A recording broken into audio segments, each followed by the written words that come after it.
एक नौजवान अपनी ज़िंदगी के मामलात से काफ़ी परेशान था। एक रोज़ एक दरवेश से मुलाकात हो गई तो अपना हाल कह सुनाया। कहने लगा कि बहुत परेशान हूँ। ये दुख और परेशानियाँ अब मेरी बर्दाश्त से बाहर हैं। लगता है शायद मेरी मौत ही मुझे इन गमों से निजात दिला सकती है। दरवेश ने उसकी बात सुनी और कहा, जाओ और नमक ले आओ। नौजवान हैरान तो हुआ कि मेरी बात का नमक से क्या ताल्लुक़, पर फिर भी ले आया। दरवेश ने कहा, पानी के गिलास में एक मुट्ठी नमक डालो और इसे पी लो।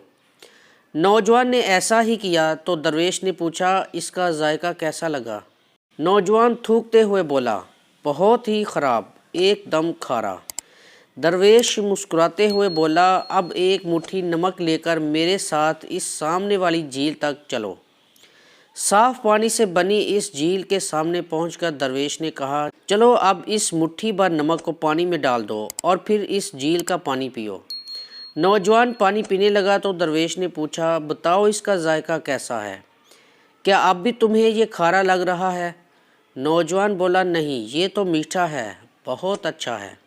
दरवेश नौजवान के पास बैठ गया और उसका हाथ थामते हुए बोला, हमारे दुख बिल्कुल इसी नमक की तरह हैं। जितना नमक गिलास में डाला था उतना ही झील में डाला है, मगर गिलास का पानी कड़वा हो गया और झील के पानी को मुट्ठी भर नमक से कोई फ़र्क नहीं पड़ा। इसी तरह इंसान भी अपने अपने ज़र्फ़ के मुताबिक तकलीफ़ों का जायका महसूस करते हैं। जब तुम्हें कोई दुख मिले तो ख़ुद को बड़ा कर लो, गिलास मत बने रहो बल्कि झील बन जाओ।